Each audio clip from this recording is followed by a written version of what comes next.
भगवते वासुदेवाय नमः। पुत्रदा एकादशी व्रत कथा। महाराज युधिष्ठिर ने पूछा, हे भगवान, आपने सफला एकादशी का महात्म्य बताकर बड़ी कृपा की है। अब कृपा करके यह बतलाइए कि पौष शुक्ल एकादशी का क्या नाम है, उसकी विधि क्या है और उसमें कौन से देवता का पूजन किया जाता है। भक्त वत्सल भगवान श्री कृष्ण बोले, हे राजन, इस एकादशी का नाम पुत्रदा एकादशी है। इसमें भी नारायण भगवान की पूजा की जाती है। इस चर और अचर संसार में पुत्रदा एकादशी के व्रत के समान कोई दूसरा व्रत नहीं है। इसके पुण्य से मनुष्य तपस्वी, विद्वान और लक्ष्मीवान होता है। इसकी मैं एक कथा कहता हूँ, तो तुम ध्यान पूर्वक सुनो।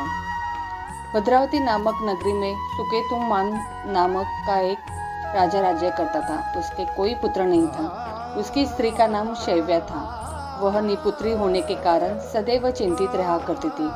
राजा के पितर भी रो रो कर पिंड लिया करते थे और सोचा करते थे कि इसके बाद हमको कौन पिंड देगा। राजा को भाई, बांधव, धन, हाथी, घोड़े, राज्य और मंत्री, इन सब में से किसी से भी संतोष नहीं होता था। वह सदैव यही विचार करता था कि मेरे मरने के बाद मुझको कौन पिंडदान करेगा।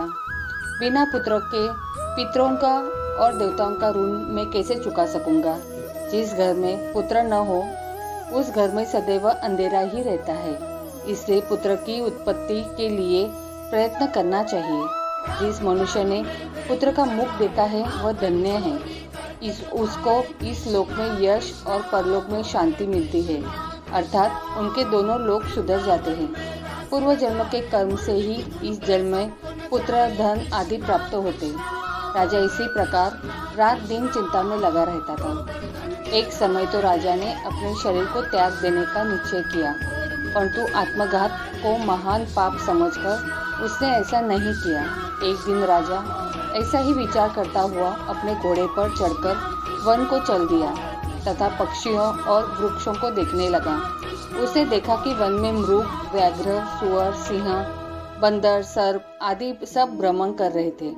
हाथी अपने बच्चों और हथिनियों के बीच घूम रहा है। इस वन में कहीं तो गिद्धड़ अपने कर्कश स्वर में बोल रहे, कहीं उल्लू ध्वनि कर रहे। वन के दृश्यों को देखकर राजा सोच विचार में लग गया।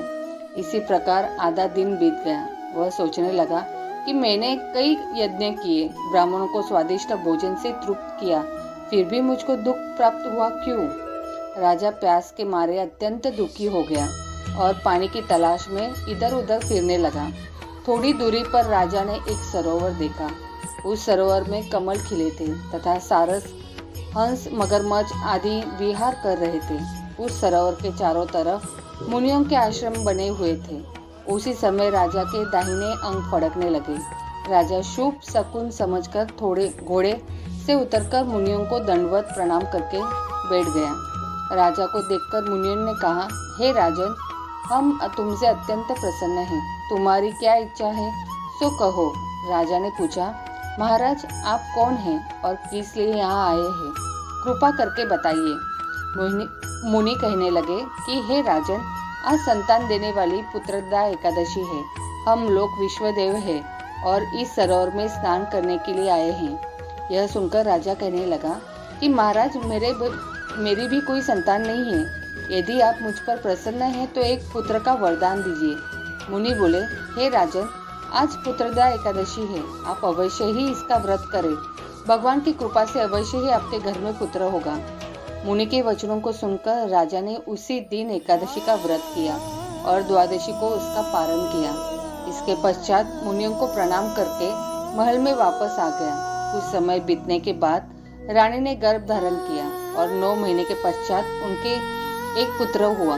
वह राजकुमार अत्यंत शूर, वीर, यशस्वी और प्रजापालक हुआ। श्री कृष्ण बोले, हे राजन, पुत्र की प्राप्ति के लिए पुत्रदा एकादशी का व्रत करना चाहिए। जो मनुष्य ही महात्म्य को पढ़ता या सुनता है उसे अंत में स्वर्ग की प्राप्ति होती है। बोलो प्रेम से राधे राधे। रविवार और एकादशी के दिन तुलसी में क्यों नहीं देते हैं जल, जानिए मुख्य वजह। धार्मिक मान्यता के अनुसार तुलसी में माँ लक्ष्मी का वास होता है। आइए जानते हैं कि एकादशी और रविवार के दिन तुलसी में जल ना देने के पीछे मुख्य वजह क्या है? हिंदू धर्म में तुलसी को बेहद पूजनीय स्थान दिया गया है। यही वजह है कि लोग अपने घरों में तुलसी का पौधा लगाकर उसकी रोजाना पूजा करते हैं। मान्यता यह है कि तुलसी माँ में लक्ष्मी को निवास होता है। कहा जाता है कि जिस घर में तुलसी का पौधा होता है वहाँ माँ लक्ष्मी और भगवान विष्णु की कृपा बनी रहती है। वही धार्मिक दृष्टि से नियमित रूप से तुलसी की पौधे की पूजा करने से माँ लक्ष्मी का आशीर्वाद प्राप्त होता है। तुलसी के पौधे में जल चढ़ाने से विशेष लाभ मिलते हैं, लेकिन रविवार और एकादशी के दिन तुलसी को जल नहीं देना चाहिए। आइए जानते हैं इसके पीछे क्या धार्मिक वजह है। नियमित रूप से तुलसी को जल अर्पित करना बहुत शुभ माना जाता है, लेकिन शास्त्रों के मुताबिक रविवार के दिन तुलसी को जल नहीं चढ़ाना चाहिए। पौराणिक मान्यताओं के अनुसार रविवार के दिन तुलसी माता भगवान विष्णु जी के लिए निर्जला व्रत रखती है। रविवार के दिन उन्हें जल चढ़ाने से उनका व्रत खंडित हो जाता है, इसलिए इस दिन तुलसी को जल नहीं अर्पित करना चाहिए। ज्योतिष शास्त्र के अनुसार रविवार के दिन तुलसी के पौधे में जल चढ़ाने से नकारात्मक शक्तियों का वास होता है। एकादशी पर इस वजह से नहीं देते तुलसी में जल। शास्त्रों के अनुसार एकादशी के दिन ना तो तुलसी के पत्ते तोड़ने चाहिए और ना ही इस दिन तुलसी में जल चढ़ाना चाहिए। देव उठानी एकादशी के दिन माता तुलसी का विवाह भगवान शालिग्राम के साथ कराने की परंपरा है। माना जाता है कि माता तुलसी हर एकादशी तिथि के दिन भगवान विष्णु के लिए निर्जल व्रत करती है, इसलिए एकादशी के दिन भी तुलसी में जल अर्पित करने की मनाही है।